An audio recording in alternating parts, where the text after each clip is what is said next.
Welcome to Copilot Podcasts. You know that feeling when you suddenly realize the same voice actor has been part of your entire childhood without you knowing it? Today, we're diving into the fascinating world of voice acting legends, the people who've brought countless characters to life and shaped generations of entertainment.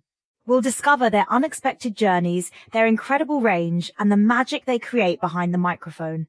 And with us today is our animation expert and voice acting historian. Thanks for having me. You know, these artists are truly the unsung heroes of entertainment. They create entire worlds with just their voices. Let's start with Tom Kenny. Most people know him as SpongeBob, but there's so much more to his story, isn't there? Oh, absolutely. Before he became the voice of SpongeBob, Tom actually started in live-action comedy. He was on shows like The Edge and Mr. Show. But what's really impressive is his range. He's voiced over 2,300 characters across his career. Wait, over 2,300 characters? That's incredible. And he's won multiple awards for his work, including Daytime Emmys and Annie Awards. But you know what's really interesting? He often collaborates with his wife, Jill Talley, who plays Karen on SpongeBob. That's such a cool detail. Speaking of interesting careers, let's talk about Sandy Fox. She has quite an unusual origin story. She really does. Before becoming a voice actor, Sandy worked at Walt Disney World in Orlando, performing in their live stage shows. But here's where it gets interesting. She was actually discovered while working as a hostess at Bennigan's. At Bennigan's? How did that happen? She was asked to audition for a 1920s themed jazz band called the Coconut Manor Orchestra.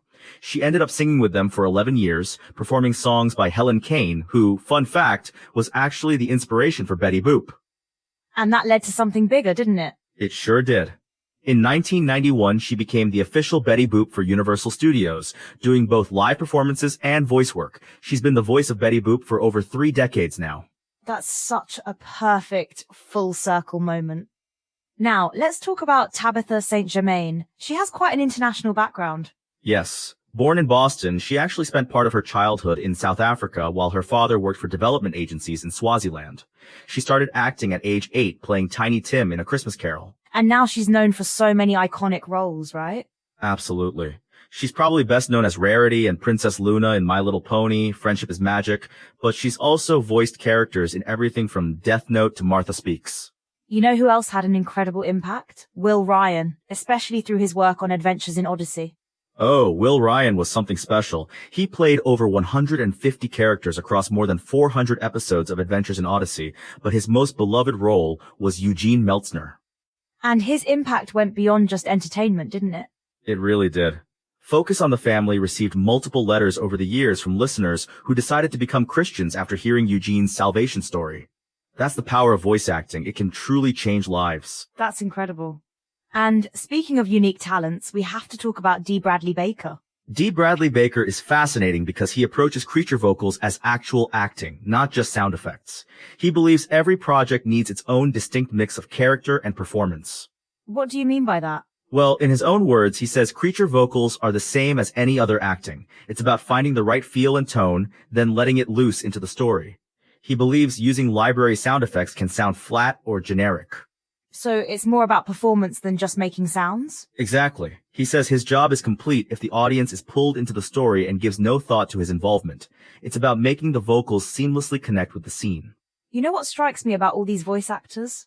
What's that? They each found such unique paths into voice acting. Tom Kenny through comedy, Sandy Fox through live performance, Tabitha through international theater. That's so true. And each of those diverse backgrounds enriched their performances in different ways. It really shows there's no one path to becoming a voice actor. Absolutely not. And you know what else? These actors often bring elements of their own personalities to their characters. Like with Will Ryan and Eugene Meltzner? Exactly. The writers actually incorporated aspects of Will's personality into Eugene's character, from his precise language to his quirky interests and even his ukulele playing. That's what makes these performances feel so authentic, isn't it? Precisely. And it's why these characters have such staying power.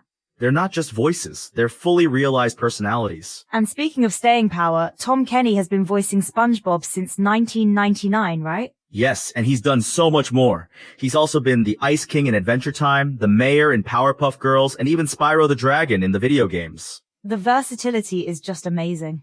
And that's really what sets these legends apart, their ability to completely transform their voices and create distinct, memorable characters. Let's talk about Sandy Fox's range too. She's done everything from Betty Boop to anime roles, right? Oh yes. She's voiced characters in hundreds of titles, including Akira, Bleach, Naruto, and Ghost in the Shell. She even sings theme songs for anime series. That's incredible versatility. And you know what's fascinating? Her background in live performance and singing really prepared her for that variety. It's like everything in their careers built up to where they are now. Exactly. Even Tabitha St. Germain's early work in Gilbert and Sullivan operettas helped shape her distinctive voice acting style. And these voices become such a huge part of people's lives, don't they? They really do. Think about how many generations have grown up with SpongeBob's laugh or been comforted by Eugene Meltzner's wisdom. And D. Bradley Baker's creature vocals, they're in practically everything. Yes, and he approaches each sound as a unique performance. He says it's about efficiently and invisibly fulfilling the visual story with vocals. That's such a professional approach. It really is. And it shows how voice acting is so much more than just doing funny voices. It's about bringing stories to life. You know what's amazing? How these actors can jump between completely different characters. Absolutely. Like Tom Kenny going from SpongeBob's high-pitched enthusiasm to Ice King's dramatic flair in the same day. That takes incredible skill. And years of practice. These legends have spent decades honing their craft. It really makes you appreciate the artistry behind it all. And the dedication. Many of them have been voicing the same characters for decades, bringing consistency and depth to their roles. As we wrap up, what do you think is the biggest legacy of these voice acting legends? I think it's how they've shown that voice acting is a true art form.